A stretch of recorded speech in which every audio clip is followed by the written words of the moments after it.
as a whole for women that may be biological women.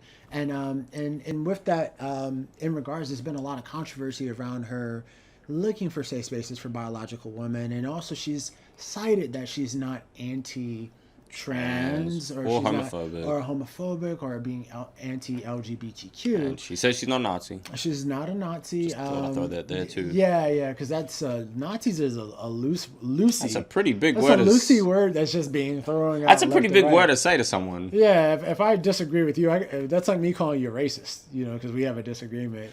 Maybe I am. It's not. Maybe I hate all Africans. It's a way to shut down a conversation by just hurling name calling. So I call you racist, anti-Semitic. I call you transphobic. I call you homophobic. That's just to shut down a conversation. But if you listen to the context of the message as a whole, it doesn't reflect that. No. So you can't abuse language to just shut down conversation exchange. That's how societies grow, by us being able to exchange ideas. You definitely have to listen to what she has to say. Not by suppressing it. Because all you're going to do is you're going to make the movement go underground. Whether that's what you can deem hate speech, or whether you just deem that to be toxic masculinity, or any of these buzz terms that people use. If you try to shut down those people's ability to talk, you're just going to make it go underground. It's going to rise up at some point, which means you can't control human population by suppressing people and imposing your own worldview. Nevertheless, Posey Parker, with her going around the world, she has a message that she just wants to create safe spaces for women. There's been, as you've seen in sports as of late, we'll show you some clips right now. Nature endows her gifts unevenly in society. It's true that some physical characteristics give athletes an unusual advantage in sports, like Michael Phelps' long arms or Usain Bolt's height. But the genetic difference of being born as a male or female and competing with the opposite gender proved to be more of a determining factor than any bodily developments in sports.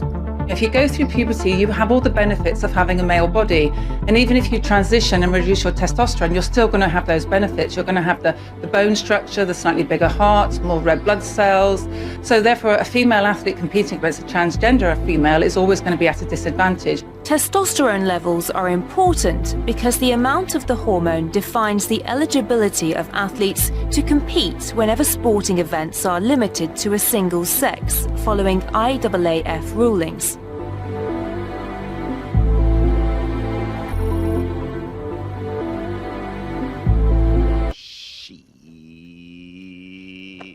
Yeah, and so with what just happened in those clips, it's just showing that there's been a trend of some men that may not have done great in sports and in certain athletics or certain ways of life, and now they're choosing to opt to change their identity or change their sex, their gender through surgical assignment, and through that they've found a loophole to exploit, which actually is at the detriment of other women that actually compete and want to achieve sports accolades or some sort of reward. And then there's also a sect of people that have their own, I would say even fetishes, where it's an opportunity for them to walk into a ladies' dressing room or a ladies' locker room and just go, I identify as one of you guys. I'm part of the club, and thank you for, certain changes, because now I get to stare at what is going on here. So it's a lot of things that are going on that's being exploited. And unfortunately, when I would say just quickly down to what they would deem like abuse of someone being taken advantage of in an actual way, an actual abuse, sometimes it's prone to be more common with men, and that's because men have different levels of testosterone, libido. We also have a sword, and with our sword, we're kind of incentivized to poke stuff. So it kind of can make somebody overly, ambitious on wanting to sleep with something or find someone to sleep with, and or something of that sort, and that can push somebody mentally to the edge of willing to do anything. Yeah. Sorry. These all rich people? No. Hand to mouth on a higher plateau. Yo, I'll tell you what I'm gonna do.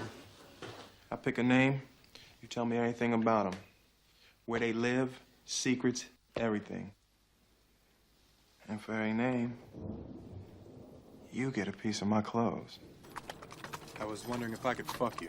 Transgender activist and actress Alexis Arquette accused Will of being a beard husband and that Jada and Will's union was more or less a rainbow marriage, which is really when two closeted queer people get together to cover their tracks and try to lead a socially acceptable life. In a deleted Facebook post, Alexis said, "When Jada comes out as gay and her beard husband admits his first marriage ended when she walked in on him servicing his sugar daddy, Benny Mendina, then I'll listen to them." But the most messy allegations yet against Will are those of the secret gay parties he hosts with Diddy for the elites of the entertainment industry who are on the DL. Jaguar Wright accused Will and Jada of hosting such parties to take advantage of the young men who go to them for help in their career, including artists like Meek Mills, Bashir Gray, and you guessed it, August Alsina.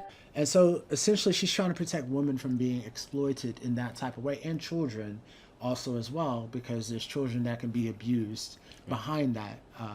So shouts to her, and shouts to, there's an organization called Gays for Groomers, and they're protecting children also in creating safe spaces from them not being exploited in that way.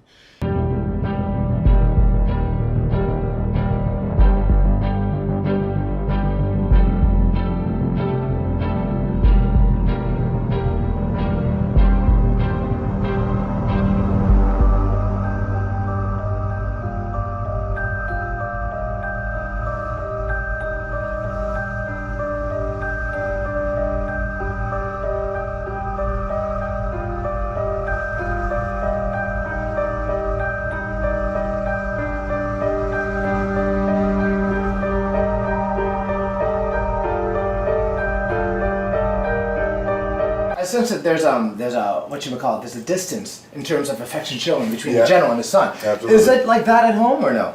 Nah, No, not really. we're Not very really. affectionate. Well, We're very affectionate. He tried to kiss me in the Have you ever kissed your son on Thai television before? You're not looking to kiss Can my you kiss son. your on Thai TV? I can kiss my son. Yes, Jaden, come on. Are you okay? Are you okay? Oh my God, this is ridiculous. You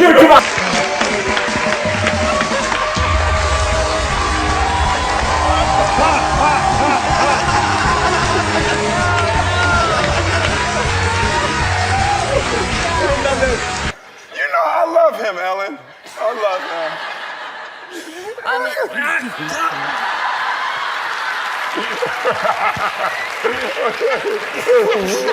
I mean, my baby boy, he's never leaving me ever. Ever. No emancipation for the Smith kid. It's painless. Come on here. Come on. Jaden. Just want him to feel the affection, you know? Like, and it's true. I mean, there is a thing where I know you were like, but when I want to kiss you and just say, Jaden. Just keep a smile. Just keep a smile. Just keep a smile. Thank you, man. That was great, right? He try and like kiss you and stuff. I saw you guys on Ellen, and you were like alive all the time. So even on set, he wasn't even trying to. No, like, not on the set he wasn't trying to kiss me, but after the set he'll try to kiss me or anywhere else. But yeah, she came to New Zealand, had a protest, and yeah, like Kel said, that's exactly her MO in a nutshell. Is I think people are getting her confused, or I think for what I've understood over that weekend is you may not want to just listen, and that's the issue. Is I didn't know about her, but the great thing is I didn't fall on either side because I didn't know anything about her negatively or positively. Yeah. So I had no biased opinion. Your biased opinions can come from the fact that you might be gay, that you might be trans, that you might be these things, but you've got to step away from it. The same way when, I know this is probably an annoying example, when the Black Lives Matter happened, I obviously am African. Yeah. I stepped away from it and thought to myself, what is this though? Yeah, what's the bigger picture? How is this helping my said people or myself, instead of jumping on a bandwagon because you feel like you should. Yeah. You shouldn't have to feel like you should be doing something. You should be thinking for yourself. Yeah. And I think that's what a lot of people weren't doing. They were just rushing to the same answers and the same things people were throwing. She's a Nazi. She's transphobic. She's homophobic.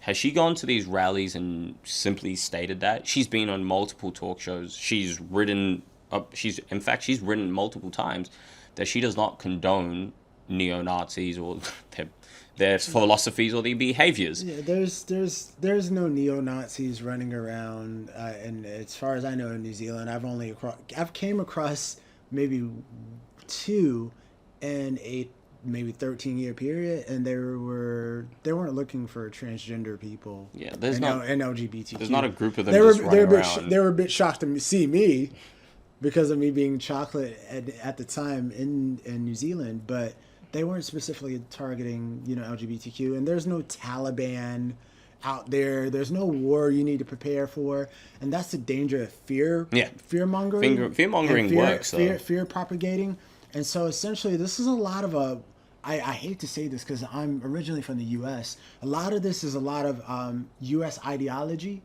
and fear mongering that got pushed outside of the U.S. and now it's made its way into New Zealand. Hey guys, if you want to watch more clips, click here. And if you want to watch the full podcast, click right here.